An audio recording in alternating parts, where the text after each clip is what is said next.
next would be Superman. I really liked it. And then after Superman, there is SummerSlam. Let's go back to Superman for a second. Okay. I really liked it, and I needed to like it. So maybe that's affecting my view. I saw that first trailer and I said this movie needs to hit, especially between us two, because if you don't notice about us, you're about to notice about us. Each of us have a champion Superman movie, and neither one of us understands why the other person champions that Superman movie. Would you like to go first? I really like Man of Steel. Me personally, Superman 4 Quest for Peace. Why are you lying to me? No, that movie's awful. Specifically in this debate, I absolutely love Superman Returns. I don't understand. I've never understood, because of the reason you pan Man of Steel when you say that Man of Steel is boring. And I agree that Man of Steel is poorly paced. I just don't understand how you say boring and then follow up with Superman Returns. So that's a bit of a misrepresentation, if I may. Yes, I have said that Yes, I've said that Man of Steel is boring. But my main complaint with Man of Steel is that Man of Steel does not feel like a Superman story.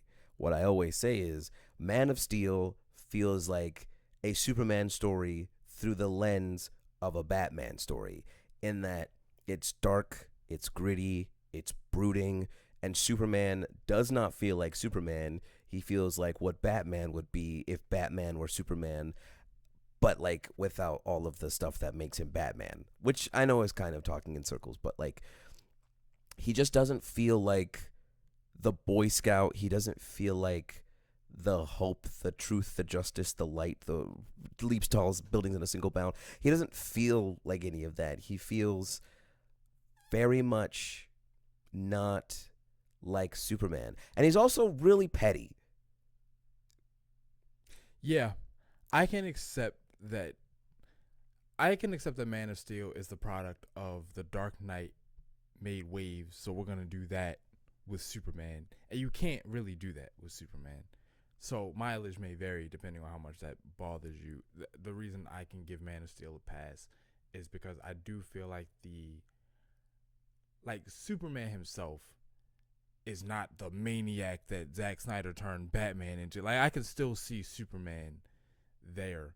In Superman Returns, I was looking for what Superman that just came out gave. The guy who is just the beacon of hope. Like, Superman in Superman Returns felt like he was Lois' savior. I need a Superman that feels like the world's savior, or at least Metropolis' savior. To which I'll say I agree with that. I can understand that, even though there is the big kryptonite city that Metropolis turns into. Yeah, I know that's one of those, you either love it or you hate it. There's no in between. I don't personally mind it. I know a lot of people who are like, this is really dumb. Outside of all the allegations, I think Kevin Spacey actually does a really good job with Lex Luthor. I don't mind the scheme. I just have beef with Superman lifting a thing of kryptonite. That bothers me. That quintessentially bothers me. How do you? I get it. This is why I say, and I've said this, the actual best Superman movie is Superman 2, which I don't know if you've seen Superman 2, but it's actually just... I've not seen it, actually. If a good Superman movie is what you're looking for, like... I found it. Well, I mean, sure, this Superman is very good. I would say watch Superman 2. I think Superman 2 checks all of the boxes that you're looking for in a Superman film before this one. I'll put it on the list. In regards to this Superman, Sure. So we should actually talk about that. I'm going to rattle off a couple of things I like about the movie real quick, if you don't mind. Superman, for one. I have been waiting for goofy, child-friendly, pets dogs, saves kittens. I've been waiting for that Superman because the superhero genre in general has been so cynical for the last 15 years, where it's just the burden is so heavy, and you gotta. You say that like we didn't get language. Yeah, but that listen, Joss Whedon. Listen, we'll get into that. I just that Captain America is like that's But that. he wasn't even in character when he said that. Like that came out of no. He hadn't been like that before. He wasn't like that after. It was just crazy. He just kind of. Joss Whedon takes a shtick of a character and kind of makes that the whole character, and that's a debate for another time or a discussion for another time, I should say. But I really liked the bright, sunny, family-friendly, here for the kids Superman. He saved a squirrel. He saved a squirrel. Nicholas Hoult. I'm so glad he was good as Lex Luthor. I won't say he's the best Lex Luthor we ever got. That's still Young Justice. But in terms of live action, that's Michael Rosenbaum. In terms of live action movies, I would say it's probably Nicholas Hoult. I mean, fair enough, but like with both of those disclaimers, you don't have a whole lot to work with. Yeah, but that's like saying which Joker is the best Joker, because it's Mark Hamill. But then if you say not animated, then you would say Heath Ledger. Exactly. Without that disclaimer. But if you're older, you would say Jack Nicholson, and if you're younger, you would say Joaquin Phoenix. Like the There's Joker nobody actually who has. thinks Joaquin Phoenix is the best Joker. There's no. I refuse to believe that. There are a lot of people who believe that. Listen, they don't exist. The Joker has good on-screen representation across a couple of different movies. Enough so, at least the performances are good enough where there's actual debate. When it comes to Lex Luthor, the only way you can really argue that Nicholas Hoult isn't like one of the best ones if you're arguing in bad faith. And he's not a perfect Lex Luthor, but I'm just glad that he pulled it off because I can't express more than I already have. I really needed this movie to hit, and I'm glad it hit. Lex Luthor is one of those guys that I'm like, this is why I don't think Cody needs to necessarily go heel, and I don't think Captain America is a boring hero, and I like Superman. It's because what people don't understand is that it's not the character that's boring, it's that they're missing that piece that opposes them.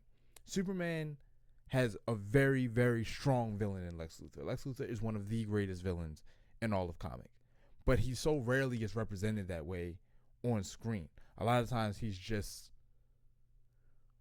whatever Kevin Spacey was doing when his super villain plan was real estate. Like it's I mean, that is a Lex Luthor scheme, though. No, it's not. That's not a Lex Luthor scheme. Okay, so as if poisoning the water supply over 20 years is a Lex Luthor scheme? That is a Lex Luthor scheme. But that's my point, is like...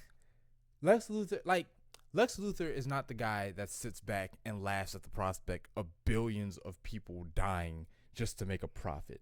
That's too this. Lex Luthor, like, in poisoning the water supply, yes, it was poison, but what he was doing was he was, over time, neutralizing the meta gene so that, one, there wouldn't be any metas, and two, mankind would become more subservient over time. But that was so they would become more subservient to the Reach, who was Lex Luthor's business partner, for lack of a better term. But that was so he would have good favor with the Reach for his own nefarious plans. Like, the poisoning the water supply is not the scheme. The partnership with the Reach is not the scheme. And you're not going to know the scheme for another 50 years. That's Lex Luthor chess over decades. Not just blowing up a whole sector of the planet at the same time to create a giant tsunami that kills all these people. So people are just like, oh, well, I guess we have nowhere to live now, so we have to go come buy from you. First of all, nobody will live there. All right, this is the kind of plan that a person who read one Lex Luthor comic thinks Lex Luthor would come up with. But if you've actually like dealt with Lex Luthor, like if you've watched Superman the animated series, you're like, this is fucking laughable.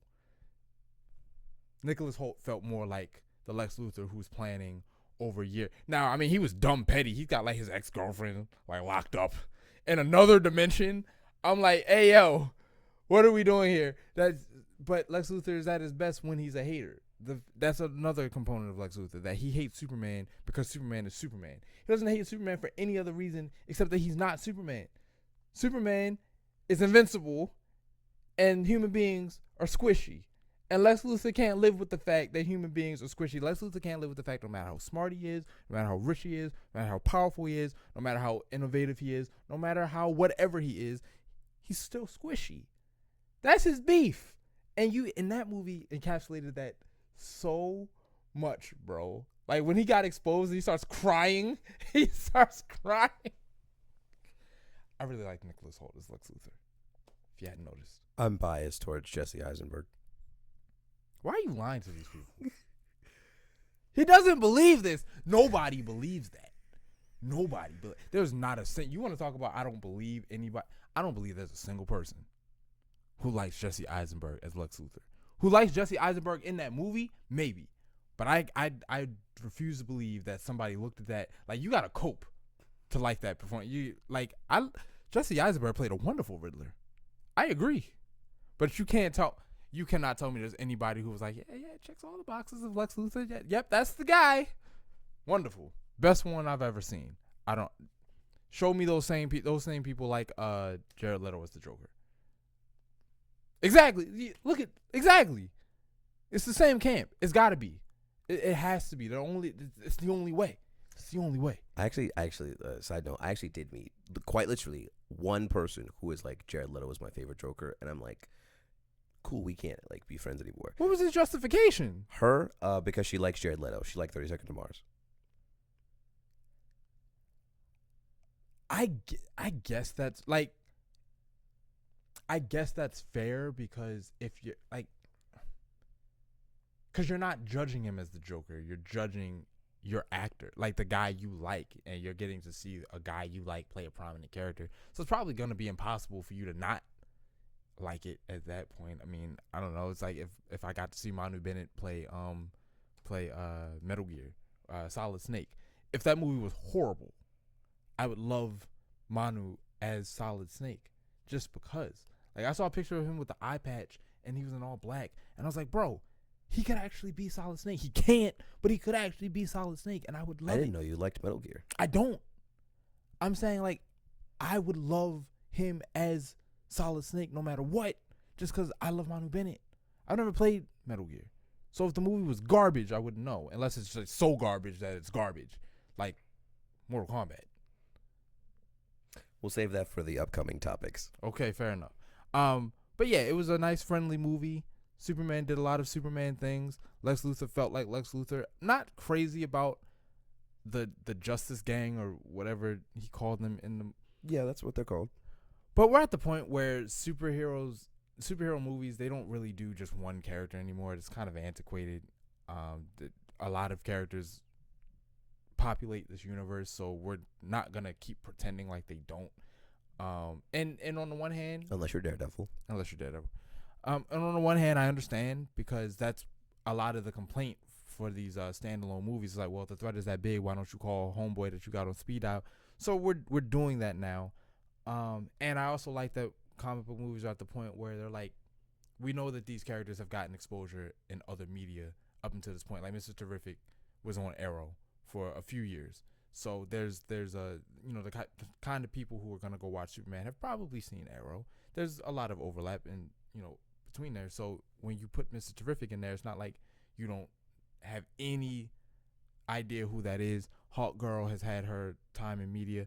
Even if you're not familiar with Guy Gardner, you're not really thinking Guy Gardner, Jon Stewart, Hal Jordan. You're thinking Green Lantern. So Green Lantern is recognizable. And we just kind of let it be. And they're not afraid to throw a little bit of unknown in there, like Metamorpho. I don't know who Metamorpho is. I know who he is now. I don't know if he's like that in the comic book, but, they took the risk. And they made a nice, bright movie. It was just so sunny. Like, it made a nice, enjoyable movie that I don't feel embarrassed that I like. I didn't even feel embarrassed when Crypto was doing all the crypto stuff. I wasn't crazy about that Kara thing at the end. That was kind of weird. Like, just making her a drunk party girl. Kara. I thought you said car thing. I was like, Kara. That's just to set up her own movie, which is coming out, I think, next year. So Yeah, but like a drunk party girl is just kind of weird. This is a weird direction to take her in. But that it's a minor thing. So see it, like definitely see it. absolutely. I'll be brief. Because this was Superman is definitely more of a his movie than a my movie thing. My movie comes out this Friday, and that's what I'm waiting for. But yeah, I really enjoyed it. No notes. There are a lot of people who were like, "Oh, I didn't really like this or I didn't really like that," and just as a casual Superman fan who doesn't really know much about the extended lore of the character, just what I've seen in the DC animated films and the live action films, I really liked it. If I were to pick a favorite Superman film, I would still say it's Superman 2. But I definitely think that this one ranks right next to it. It's definitely better than Man of Steel, in my opinion. It's definitely better than Superman Returns, in my opinion. I think in terms of accurately representing the character of Superman, I think this does a really good job of representing his humanity. In terms of powers, I think that's the one thing I wish we could have seen more of, because we saw like laser eyes like maybe once or twice. He did a lot with his frost breath, which is actually something that's kind of underutilized in these films. So I'm glad we got to see that a bit more of. I don't know. I know that Superman has all these like crazy super strong abilities, but he really is just just gonna punch him really hard, and like that's cool. I don't have an issue with that. It would just be nice to see some more of the other stuff he did. I like seeing the his connection to the yellow sun and how actually necessary that is to his character, because you don't really see that a lot in the other representations of Superman. Lex Luthor was fantastic. In terms of the Justice Gang, not Mr. Fantastic. Oh, God, I sound like your wife. Mr. Terrific was honestly, of the three, the best one. Guy Gardner is a piece of garbage, just like you expect him to be. That's that stupid bowl cut, man.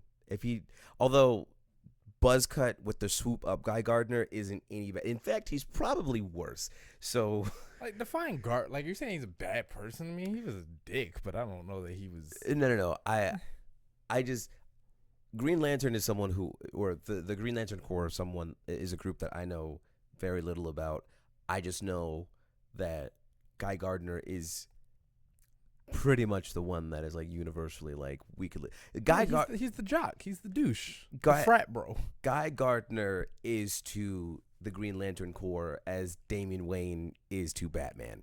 Like, yeah, he's kind of the twerp. But I mean, he did all of the cool, funny stuff. He doesn't take himself super seriously. He takes the job seriously though, which is at least really nice. I'm excited to see what they'll do with him moving forward. I think Nathan Fillion did a great job. I know Lanterns is coming out next year, and that's going to be a Jon Stewart story, but I know that there's going to be, or at least I've heard, I shouldn't say I know, I've heard that, you're going to have Hal Jordan, you're going to have Guy Gardner. I don't know if Nathan Fillion is reprising the role or how that's going to play into the larger DC universe, but I'm excited to see more if there is more to be seen. Hawkgirl just kind of exists in the movie. It's funny though, because anybody who saw our Last of Us video, the woman who plays Dina is the same woman who plays Hawkgirl. And I looked over during the movie, and I was like, it's amazing to me that she is so much more like fun and interesting in this movie than she was in The Last of Us. It's almost like she's an actor. Yeah, I know. He didn't even realize that was the same person. This is true. Which is why I think that that's such a crazy stark thing, where it's like you can just tell when someone is a part of something that they are actually enjoying.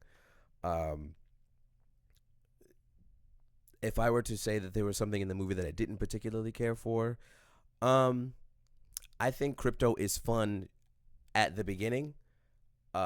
And while he is not overly saturated in the film, I think his shtick gets very old very quickly. Crypto or the goats? Oh my God, Crypto all day. Jesus Christ. Don't you ever. Good Lord. Thor: Love and Thunder. Crypto or yo, if you have any beef with Crypto, watch that movie and you will never complain about Crypto again. Oh my god! I told you I've seen that movie twice, right? In theaters. Why? Because we went to go see it, and then my job took us on a company outing to go see it. I would have had to be threatened for termination. I don't care what y'all are doing. I'm not going to that. I went because Tony was like, come see it, and I was like, I've already seen it. this movie's so bad, but fine, I'll go. It's because I love you that I'm gonna tell you not to go see it. It was free, and it was a hangout with some friends, so it was whatever. You have to pay me to see it. Oh my god, Love and Thunder is such a terrible movie. And there are people who will defend it. Anyway, Crypto is better than the GOATs is the point. absolutely. Yeah, I think like you see him the first time and he's like really funny and he's like, "Oh, that's cute."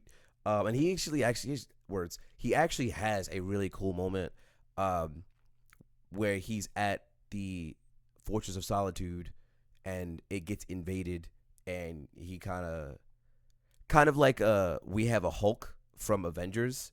He comes out and he does his thing or whatever, and that resolves the way that resolves. No spoilers, whatever.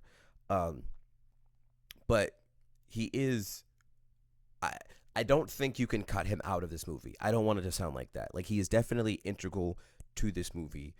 I do think, however, there are one or two moments where it's like we could have probably toned him back a bit. I know a lot of people don't really like the fact that he is entirely CGI, but also I kind of feel like he has to be.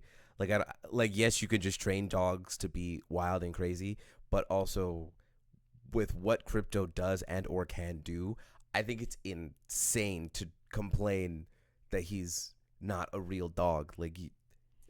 Yeah, people are gonna complain to complain. Like, I mean, you're gonna have people who are gonna complain about the fact that Jimmy Olsen, they gave him hella riz this time around. Dude, I'm not entirely sure why they did it, but I don't think it's worth complaining about. I looked at him and I was like, yo, since when does Jimmy Olsen pull? Never.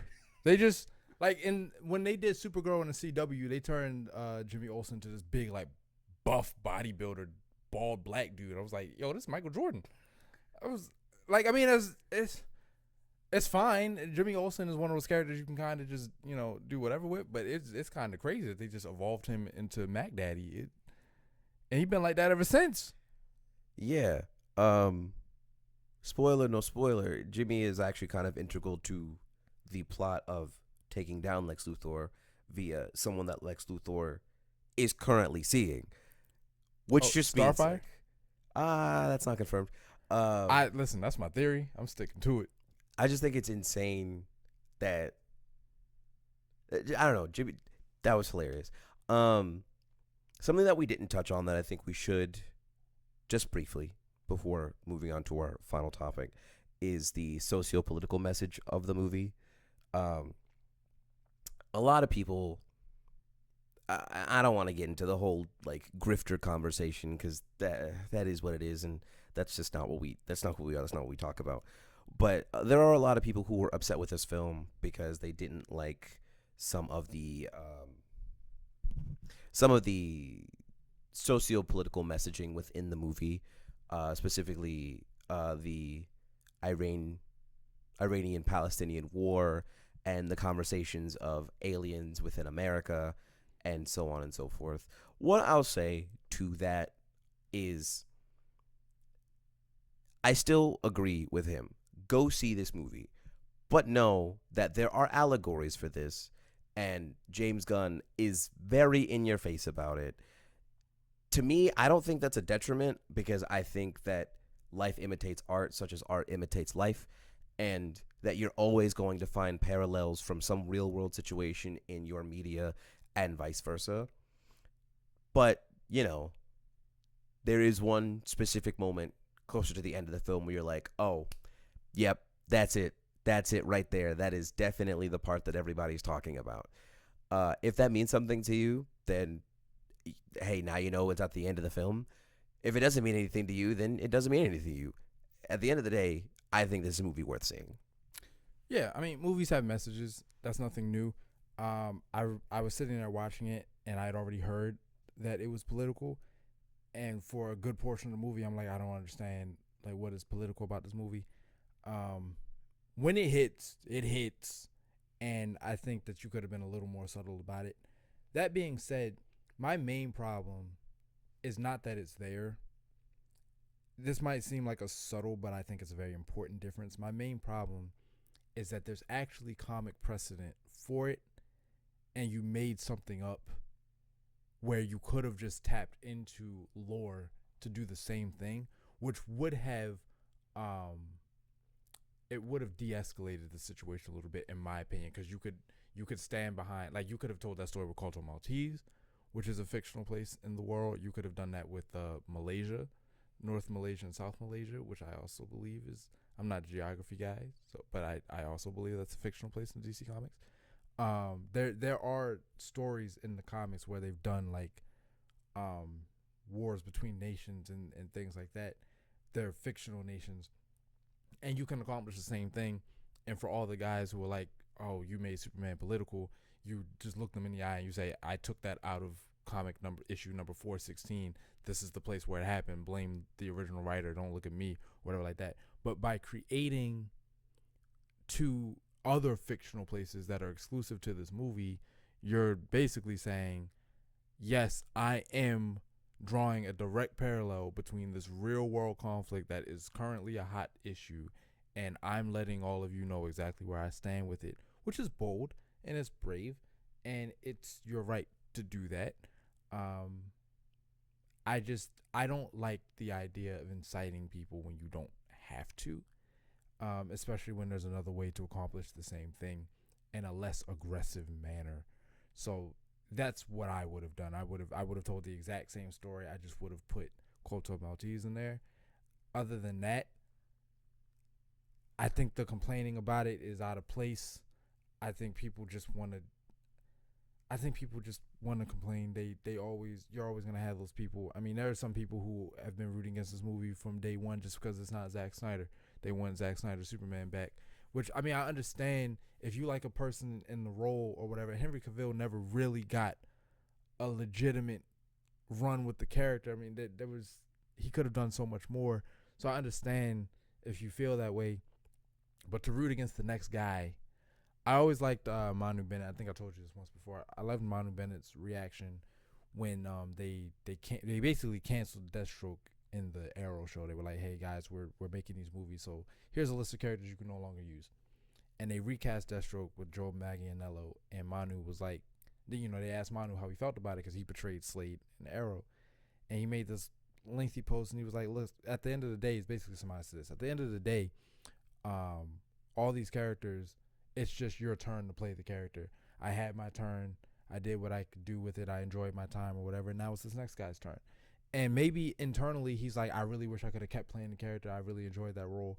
Or maybe he hated it. It doesn't really matter. The point is he recognized he got his chance. He did his thing.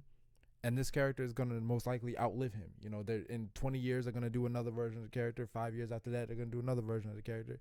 And you just enjoy your time with whatever actor you like playing the character. Enjoy the time while you have it, and then let the next guy take his swing at the character. Let the next guy take his swing at a Superman movie. Let the next guy take his swing at a Batman movie, a Venom movie or whatever. And they're not all going to hit. Some of these adaptations are better than others. Some of them miss key points. Some of them are offensive. Like, sometimes you get a Morbius, and you're just like, I didn't like that at all. You know what I mean? And sometimes you get a Dark Knight where you're like, that was a masterpiece. And if you didn't like this one, wait a few years and you'll get another one. So if only they had replaced Ezra Miller. That would have been nice. And they had a guy. But as I said, Grant Gustin got his chance. He got to play the character. It's somebody else's turn. And somebody else will play. Was Flash over by the time, not the movie, but was Flash the show over by the time Dawn of Justice came out? No, that's the funny part. They didn't have any problem having multiple Flashes, which is why I was a little upset we couldn't have multiple Slades. Because I don't know how it works. I wasn't in the room where it happened, so I don't know where the red tape begins and ends. But yeah, they had multiple Flashes. They had multiple Supermen. They had multiple Batman. Like, I don't know why Suicide Squad specifically was off limits, why Deathstroke specifically was off limits. I just don't know enough about that. But as regards to Superman, we can go ahead and wrap this up. I really want to say it was my number one movie of the year. I can't quite say that, so I'm just gonna say it's 1A.